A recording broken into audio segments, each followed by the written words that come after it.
Hello दोस्तों, मैं इंद्र प्रताप सिंह आप सभी का स्टडी विद कॉन्सेप्ट में हार्दिक स्वागत अभिनंदन करते हैं। दोस्तों, लास्ट वन क्लास में हमने लास्ट वन क्लास में दोस्तों हम लोगों ने फिलॉसफी और भक्ति के बारे में डिटेल में समझा था। और फिलॉसफी में मैंने शंकराचार्य के बारे में बताया था और जो कि भक्ति में भक्ति मूवमेंट में मैंने रामानुजन के बारे में डिटेल में चर्चा किया था। दोस्तों, मैं आशा करता हूँ जो भक्ति और फिलॉसफी वाली पार्ट था आपको पसंद आई होगी। तो दोस्तों, आज हम लोग इसका नेक्स्ट पार्ट में नेक्स्ट वन हेडिंग की तरफ चलते हैं, जिसका नेक्स्ट वन हेडिंग है वो है दोस्तों बसवन्नाच वैष्णविज्म। यानी जो महात्मा वैष्णव थे, महात्मा बसन्ना थे। कौन दोस्तों? महात्मा बसन्ना थे। उन्होंने कौन से जो है कि सेविज्म का जो है कि इन्होंने प्रोपोनेंट ने प्रतिपादन किया था, इसके बारे में हम लोग देखेंगे। तो दोस्तों ध्यान से समझिएगा। पहले हम बसन्ना को जो है कि वीर सेविज्म को देखते हैं। वीर सेविज्म जो है कि दोस्तों दो शब्द से मिलकर के बना है। कितने शब्द से मिलकर के बना है? दो शब्द से। एक वीर प्लस सेविज्म। किससे कैसे दोस्तों? वीर प्लस सेविज्म से। सेविज्म का मतलब आपको नाम से ही पता चल रहा है, यानी शिव। यानी ये किसके भक्त थे? शिव को। अच्छा दोस्तों, इन्हीं को जो है कि लिंगायत के नाम से भी जाना जाता है। अगर आपसे पूछा जाए लिंगायत कमेटी कौन थे, तो दोस्तों यही बसवन्ना कमेटी के लोग जो है कि लिंगायत कमेटी के नाम से भी जाने जाते हैं। आज भी इनका कर्नाटक पॉलिटिक्स में और कर्नाटक के जो है कि वहाँ की पॉपुलेशन में बहुत ज्यादा रोल है। इस बात को याद रखेंगे। तो वीर का मतलब होता है शिव। शिव के जो वीर हैं या शिव के जो भक्त हैं, वीर का मतलब हो गया वीर और सेविज्म का मतलब शिव। यानी ऐसे लोग जो शिव के वीर भक्त हैं, उन्हीं को दोस्तों इन्होंने वीर सेविज्म कहा। क्या कहा? वीर सेविज्म कहा।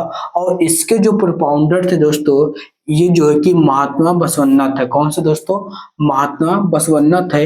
ये जो है कि दोस्तों मिड 12th सेंचुरी, कब? लगभग जो है कि मिड 12th सेंचुरी में दोस्तों ये जो है कि वीर सेविज्म कॉन्सेप्ट का दोस्तों ये जो लाते हैं।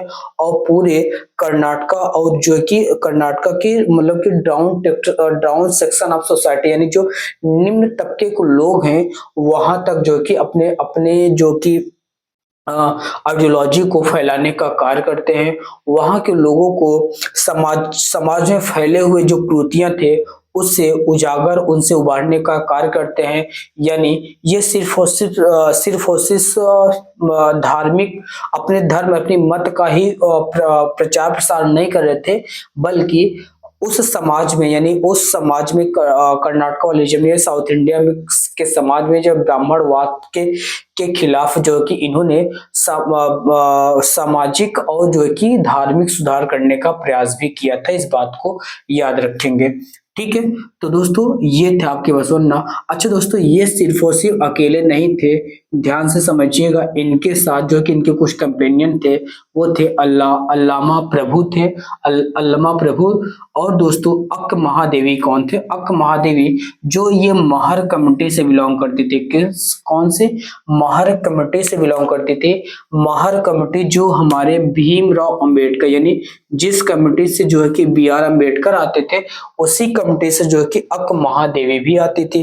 अब दोस्तों जो ये कमेटी जो है कि साउथ इंडिया में अनटचेबल थी। कैसे थे? अनटचेबल थी। अच्छा, अनटचेबल का मतलब है यानी ऐसे लोग को जिसको जो है कि ब्राह्मण, यानी जो ब्राह्मणवाद था, जो ब्राह्मणिज्म था, वो इन लोगों को जो कि जन्म के आधार पे इनसे भेदभाव करती थी। ये मंदिर में प्रवेश नहीं कर सकते थे। और जो है कि ये पब्लिक प्लेस, यानी पब्लिक टैप वाटर को ये टच नहीं कर सकते थे, छू नहीं कर सकते थे, उसको एंजॉय नहीं कर सकते थे, पानी नहीं पी सकते थे। इन सभी चीजों से इनको मनाही थी।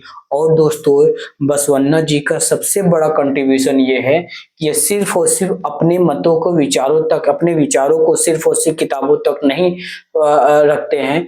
इसको जो है कि समाज के जो है कि डाउन सेक्शन ऑफ सोसाइटी, जो निम्न वर्ग के लोग हैं, वहां पे इम्प्लीमेंट भी करने का प्रयास करते हैं।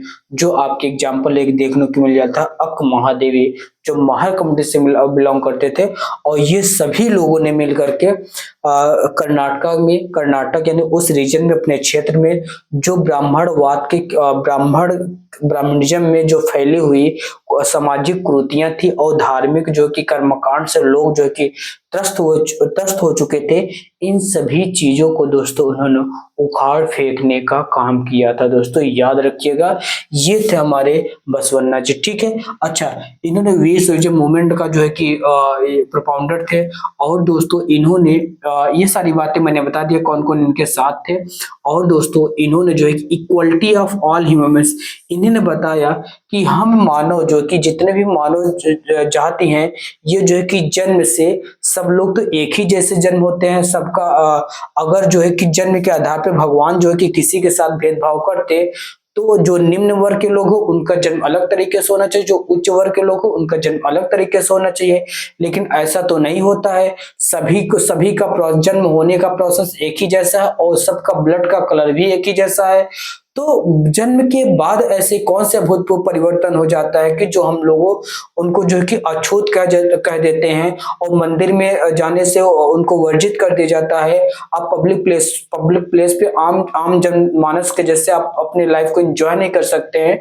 इन सभी चीजों पे दोस्तों उन्होंने कड़ा प्रहार किया, और उन्होंने इसके पीछे तर्क दिया जो मैंने अभी आपको बताया कि जो जन्म के आधार पे अगर हम लोग सब सेम हैं, तो ऐसे कौन से लोग जो इस चीज को चैलेंज करते हैं, जो भगवान के द्वारा बनाई हुई प्रकृति है उसको कौन उसको चैलेंज कर सकता है, हम मानो तो बिल्कुल नहीं कर सकते हैं। इन सभी चीजों को दोस्तों उन्होंने अपने विचारों, अपने आचार्यों के माध्यम से आम जनमानस में फैलाने का प्रयास किया, और जो कि ब्राह्मण यानी ब्राह्मणवाद में, जो कि ब्राह्मणिज्म में जो फैली हुई कृतियां थी उनको दूर करने का भी प्रयास किया।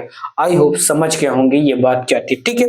अच्छा दोस्तों, उन्होंने एक बात और, आइडल वर्शिप के खिलाफ जो है कि जो ब्राह्मणवाद में फैला, ब्राह्मणिज्म में फैले हुए जो मूर्ति पूजा था, इसका भी इन्होंने कड़ा प्रहार किया। और दोस्तों एक बात समझिए, एक कॉन्सेप्ट मैं आपको समझाता हूँ, बताता हूँ। अगर देखो, इन्होंने लिंगायत यानी इन्होंने कहा एक इष्ट लिंग यानी एक शिवलिंग को अपने साथ रखिए, उन्हीं का पूजा पाठ करिए, आपको मंदिर में जाने की जरूरत नहीं है। यानी वो जो वैष्णव कमेटी के लोग थे, जो वीर शैविज्म थे, ये मानते थे कि जो मंदिर होता है ये बड़े लोग मंदिर का निर्माण कराते हैं, हम छोटे लोग तो भाई मंदिरों का तो निर्माण करा ही नहीं सकते। तो यानी हम छोटे लोग जो है कि अपने इष्ट जो शिवलिंग है अपने साथ रखेंगे। उन्होंने कहा जो मानव शरीर है, जो हम लोगों का शरीर है, जो पैर है, ये जो है कि मंदिर का पिलर है। इन्होंने कहा मंदिर का पिलर है, और जो शरीर है ये दोस्तों हमारा जो मंदिर का श्राइन है यानी गर्भगृह है, और जो सर है दोस्तों ये जो है कि मंदिर का ताज है, यानी ये गोल्डन है। इस प्रकार से उन्होंने दोस्तों अपने आप को ही एक एज अ टेम्पल के रूप में प्रदर्शित किया, और लोगों को बताया आप लोगों को मंदिरों में जाने की जरूरत नहीं है। उन्होंने इसके लिए जो है कि लिंग दीक्षा का एक कॉन्सेप्ट शुरुआत किया था, यानी शिवलिंग को यानी इष्ट लिंग उन्होंने कहा, और छोटे से शिवलिंग को धारण करने का कहा, इसको अपने साथ रखिए। आप जो है कि अपने आचार विचार से अपना कर्म करिए, अपने अच्छे कर्म करिए, कर्म ही आपकी पूजा है। यही दोस्तों वहां के लोगों को समझाने का प्रयास किया। और दोस्तों उन्होंने कहा इस तरीके से उन्होंने जो है कि लोगों को मंदिर में न जाने से प्रेरित किया, और जो है कि इस तरीके से आइडल वर्शिप का भी उन्होंने विरोध किया। और दोस्तों इन्होंने ब्राह्मणिज्म का विरोध किया था। अच्छा, मैंने आपको द रिचुअल्स, इन्होंने धार्मिक कांड यानी उस समय जो है कि जब कोई उन्होंने ये भी कहा कि ऐसा जो मंदिर है, जो भगवान है, वो मंदिर और पुरोहित यानी जो पूजा करवाते हैं पुरोहित, इनका जो है कि परतंत्र यानी गुलाम नहीं है, इनके बंधक नहीं है कि आप मंदिर में जाएंगे तभी आपकी बात सुनी जाएगी, या फिर आप पुरोहित से कोई यज्ञ करवाएंगे तो ही आप बात सुनी जाएगी। यानी उन्होंने कहा कि जो भगवान है ये न तो मंदिर के ये बंधक है, न तो पंडित जी यानी पुरोहित जो होते हैं इनके बंधक है। आप जो है कि अपने कर्म से, अपने विचारों से, अपने मन की शुद्धता से अगर इष्ट देव भगवान को याद करते हैं, वो आपको वही वही आपकी असली भक्ति है। इस प्रकार से दोस्तों इन्होंने लोगों को आम जनमानस में, ये आम जनमानस तक बात तो पहुंच रही थी, लोगों को अंदर तक घर कर रही थी। और जो सबसे अच्छी बात थी कि लोगों में जो ऊंच नीच की जो सामाजिक की कुरीतियां थी, उनसे उनसे उन लोगों को ये डायरेक्ट घर कर रहे थे। इन सभी कारणों से दोस्तों ये देखेंगे वहां कर्नाटक रीजन में इन सभी चीजें प्रिवेल हो रही थी। ये बात आप समझ गए होंगे। उसके बाद दोस्तों इन्होंने कास्ट सिस्टम पे प्रिवेल किया और इन्होंने वुमेन यानी महिलाओं के बारे में कहा कि महिलाएं सिर्फ इसीलिए नहीं कि घर के चार दीवारों तक ही सीमित रहें, उनको भी अधिकार है अपने आप को एक्सप्लोर करने का, अपने आप को मतलब कि जेंडर न्यूट्रल रखने का। इस प्रकार से दोस्तों वो आज से लगभग 700-800 वर्ष पहले ही महिलाओं को कंधे से कंधे मिला कर चलने के लिए लोगों को प्रेरित कर रहे थे। तो ये थे दोस्तों हमारे महात्मा बसवन्ना जी। आई होप ये बात आप समझ गए होंगे, इसमें किसी भी प्रकार की कोई समस्या नहीं होगी। बताएं ये आपको कॉन्सेप्ट कैसे लगा दोस्तों। तो दोस्तों अब हम लोग देखते हैं सेंट्स ऑफ महाराष्ट्र। उसके पहले दोस्तों मैं आपको एक बात और बता देता हूं कि जो मतलब कि बसवन्ना महात्मा बसवन्ना साहब उन्होंने ये भी बताया कि जो उन्होंने मंदिरों यानी मंदिर और जो है कि समाज के मंदिर और मंदिर से जुड़े हुए कृतियों के जो संबंध है उसके बारे में भी उन्होंने बताया था, उसको बहुत ही डिटेल में समझाने का प्रयास किया था। यानी जो भक्ति मूवमेंट है दोस्तों, ज्यादा अच्छा रहेगा जो भक्ति मूवमेंट है, भक्ति मूवमेंट और जो टेम्पल में क्या कनेक्शन है। उन्होंने कहा कि जो बड़े लोग हैं वो टेम्पल का निर्माण कराते हैं और जो छोटी कम्युनिटी के लोग वहां टेम्पल में जा नहीं सकते हैं। यानी ये टेम्पल होए कहीं न कहीं जहां भगवान जो कि एक नजरिए से सबको देखना चाहिए, लेकिन वहां पे जो है कि मंदिर एक जो है कि भेदभाव का स्थान बन चुका है। भक्ति मूवमेंट कहीं ना कहीं इससे जुड़ा हुआ था। यानी भक्ति का मतलब भगवान की भक्ति करेंगे और इन्हीं सब चीज का दोस्तों इन्होंने विरोध भी किया था। यानी ये भक्ति मूवमेंट से कहीं ना कहीं अपने आप को ऊपर उठाने का प्रयास कर रहे थे। ये इनको तो मैं सीधा सीधा से ये बात कहूंगा कि ऐसे लोग जो हमारे समाज में थे ये वास्तव में जो निम्न वर्ग के लोग हैं उनमें जो कि जो रियल समाज में जो समस्या थे उनको सुधारने का कार्य कर रहे थे। तो ये बात आप समझ लीजिएगा, समझेंगे दोस्तों भक्ति मूवमेंट और टेम्पल में क्या कनेक्शन था। यानी जो टेम्पल है उसमें भक्ति मूवमेंट था, वो भक्ति पे जैसे रामानुजन ने मतलब कि सगुण भक्ति के जोड़ दिया था। यानी वो जो है कि इक्वलिटी की तो बात करते थे, लेकिन उन्होंने समाज में वो परिवर्तन नहीं ला पाए जो है कि वीर शैविज्म कम्युनिटी को लोग जो है कि करने का प्रयास कर रहे थे। दोस्तों इसी की कड़ी में देखेंगे ऐसे जब वीर मतलब कि महाराष्ट्र में कहा दोस्तों, महाराष्ट्र में भी ऐसे बहुत सारे जो है कि जो सेंट्स यानी सेंट्स कवि हुए हैं जिन्होंने अपने अपने ज्ञान के माध्यम से जो धार्मिक और सामाजिक सुधार करने का प्रयास किया। उनमें से दोस्तों वैष्णव समाज के लोग थे। कौन से दोस्तों? वैष्णव समाज के लोग थे। कौन से दोस्तों? वैष्णव समाज के लोग थे जिन्होंने उस समाज में जो है कि प्रचार। ठीक है दोस्तों, तो दोस्तों उनमें से आ जाएंगे ये आपके ज्ञानेश्वर जी हैं। ज्ञानेश्वर नहीं पढ़ेंगे, इसको ज्ञा पढ़ते हैं, ज्या साइलेंट है। तो कौन है? ज्ञानेश्वर है। नाम दे एकनाथ तुकाराम, इस समय तुकाराम भारत में खूब धूम मचाए हुए हैं। जो आईएएस अधिकारी हैं वो उनकी बात कर रहा हूँ।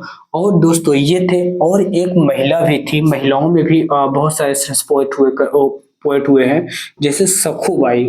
ये जो है कि अनटचेबल से महर कम्युनिटी से ये भी बिलोंग करती थी। ये चोखा मेला फैमिली से बिलोंग करती थी।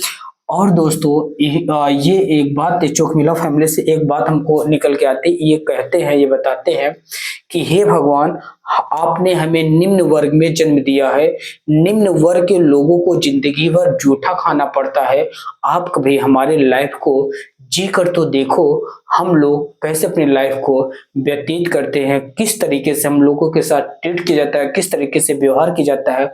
वो अपने ऐसे ही विचारों को दोस्तों मतलब कि अपनी भावनाओं को लोगों के सामने व्यक्त करते हैं, बताते हैं कि हम भी एक मानव हैं, हम लोगों का भी जन्म वैसे ही पैटर्न पे हुआ जैसे उच्च वर्ग के लोग हुआ है, लेकिन इतना भेदभाव क्यों? इन सभी चीजों को दोस्तों वो लोगों के सामने अपनी बातों को रखते हैं। तो ये सारी चीजें थी जो चौकीमेला फैमिली की आपके सखुबाई जी हैं वो बताती है।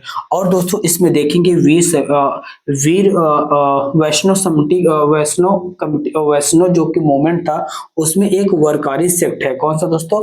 वरकारी सेक्ट। वरकारी का मतलब होता है ऐसा सेक्ट, ऐसा समुदाय जो पिलग्रिमेज या तीर्थयात्री होता है। ये विट्ठल देव यानी विट्ठल देव के जो कि पहाड़पुर रीजनल पे वो अक्सर इसको विजिट करते थे और विजिट के माध्यम से लोगों को जागरूक करने यानी समाज में फैली हुई कुरीतियों को भी दूर करने का प्रयास करते थे। इस तरीके से दोस्तों ये शरण साहब महाराष्ट्र यानी जो महाराष्ट्र में जो बहुत सारे साधु संत हैं वो भी अपने 13 से 17 सेंचुरी में अपने अपने जो कि काव्यों के माध्यम से और अपने ज्ञान के माध्यम से समाज में फैली हुई कुरीतियां और जो है कि जन्म के आधार पर जो भेदभाव था, महिलाओं के साथ जैसी व्यवहार किया जाता था और जो है कि मंदिरों में जो प्रवेश वर्जित था, अनटचेबल के साथ जैसे व्यवहार किया जाता था, इन सभी चीजों पे दोस्तों अपने लेखन के माध्यम से, अपने विचारों के माध्यम से गहरा प्रभाव छोड़े हैं दोस्तों। तो दोस्तों ये था दोस्तों आज की हमारी क्लास। आप बताइएगा दोस्तों ये वीडियो कैसे लगा, ये क्लास आपको कैसे लगी, आप लोगों ने इस क्लास को एंजॉय किया कि नहीं किया। अगर आपको कोई कॉन्सेप्ट नहीं समझ आया होगा प्लीज डू कमेंट, आप कमेंट में बताएं। और अभी तक हमारे वीडियो को जिन्होंने लाइक नहीं किया है प्लीज डू लाइक। और दोस्तों जो आप बिल्कुल नहीं करना पसंद करते हैं, पहला नंबर तो आप लाइक नहीं करना चाहते हैं, दूसरी बात है कि मैं सबसे लास्ट में कहता हूँ, पता नहीं लोग सुनते भी नहीं सुनते हैं। फिर भी अगर आप अभी तक हमारे वीडियो पे टिके हैं, आपको चीज़ें अच्छी लग रही तो आपसे हम्बल रिक्वेस्ट है please do subscribe my channel. तो दोस्तों ये सब शब्दों के साथ आज की वीडियो को हम लोग यहीं पर रखते हैं, मिलते हैं नेक्स्ट वीडियो में। तब तक के लिए दोस्तों जय Hind, Vande Mataram, happy Rakshabandhan, thank you.